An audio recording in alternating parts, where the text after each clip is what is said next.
Bonjour les enfants, j'espère que vous allez bien. Aujourd'hui c'est mercredi, c'est le jour des enfants. Aujourd'hui ce mercredi, on avait laissé notre Jésus au temple.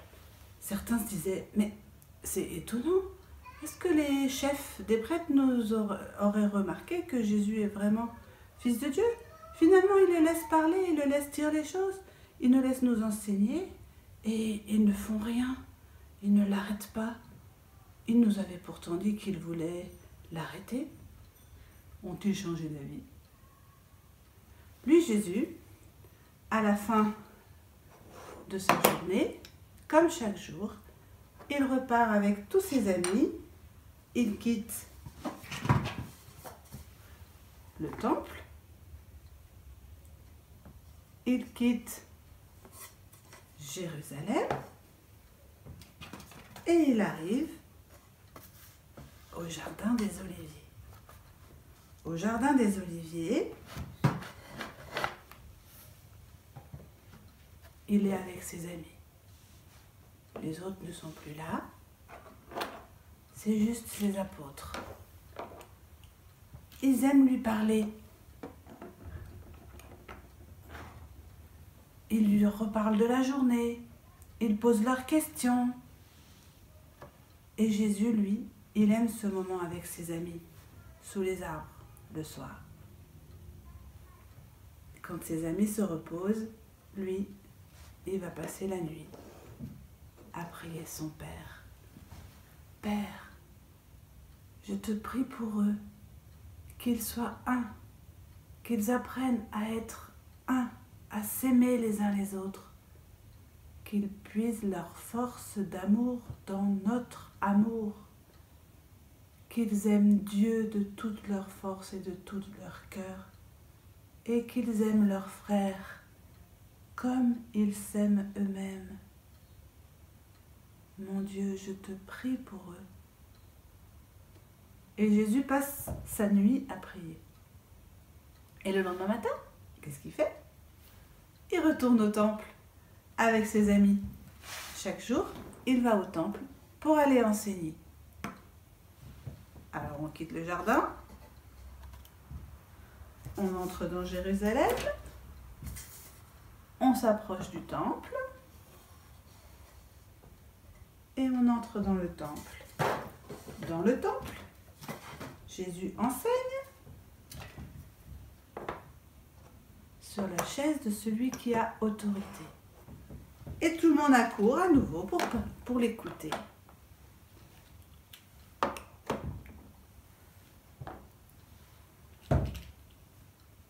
Ce jour-là, Jésus, en sortant, remarque quelque chose.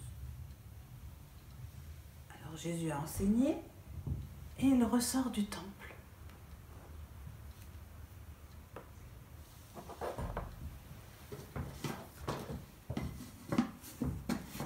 Juste à l'entrée du temple, il y a un endroit, une petite boîte, où les gens mettent de l'argent. Chacun vient déposer quelques piécettes. Jésus regarde tous les gens qui viennent, qui posent leurs petites pièces.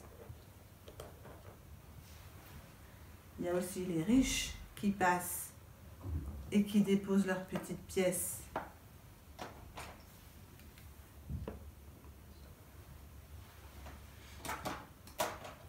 Tout à coup,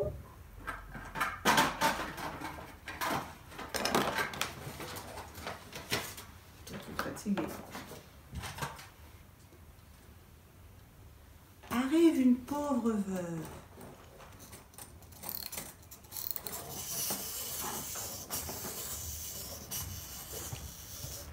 Elle a du mal à avancer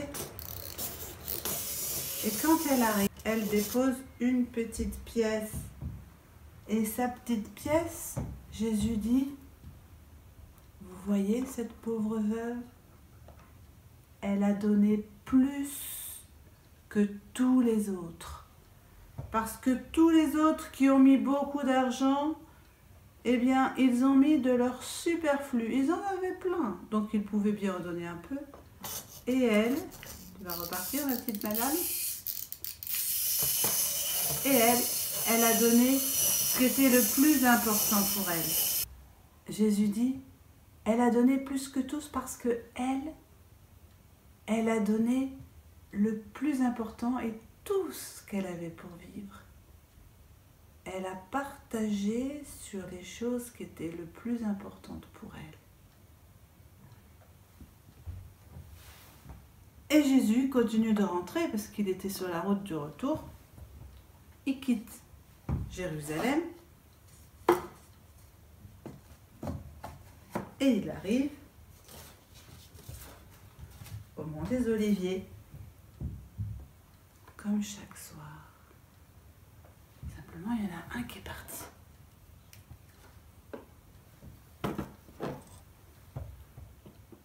C'est Judas. Il est parti retrouver les chefs des prêtres.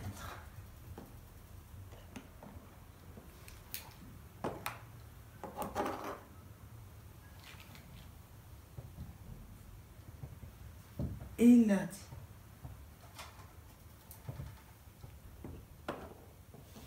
qu'est-ce que vous me donnez si je vous le livre? Ce qu'on te donne, ça, 30 pièces d'argent. Mais mets-le sous bonne garde et fais ça discrètement. Soyez prêts demain soir. Demain soir, environ à cette heure-ci.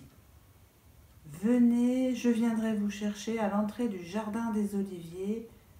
Venez, préparez-vous à bien le saisir et à bien le tenir. Marché conclu. Voilà tes sous. Ah bah dis donc Judas, te l'as bien chargé. 2 sacs de sous. Et Judas, ce soir-là, il n'a pas passé la nuit avec Jésus. Il est parti réfléchir à son plan. Jésus, lui, mamie, toi t'es rentrée. En plus, c'est le confinement en ce moment. Jésus, lui, il parle avec ses amis. Et il leur dit, les amis disent, mais ce que tu nous as dit à propos de cette pauvre veuve, elle a donné le plus important. Ça me rappelle quelque chose que tu nous as dit il n'y a pas longtemps, le plus précieux par rapport au parfum de Marie-Madeleine. Tu as dit que c'était toi le cadeau précieux que Dieu nous donnait. Et ce ne serait pas aussi toi le plus important et le tout que Dieu nous donne? Je ne sais pas quel apôtre a dit ça. C'est peut-être Blandine. En tout cas, ce qui est sûr, c'est que Jésus nous demande de faire des choses que Dieu fait déjà. Et donner tout, c'est ce que Dieu fait. Il nous donne tout quand il nous donne son Fils. Et ça, c'est pour demain. C'était le dernier soir paisible au mont des Oliviers. Et Jésus, comme d'habitude, va passer la nuit à prier son Père. Père, tu leur donnes tout. Je me donne tout à eux et tout à toi. Fais de moi ce qu'il te plaira. Quoi que tu fasses de moi, je te remercie. Je suis prête à tout. J'accepte tout, pourvu que ta volonté se fasse en moi et en toutes tes créatures. Le lendemain matin, c'est demain qu'on en parlera. À bientôt les enfants. À demain.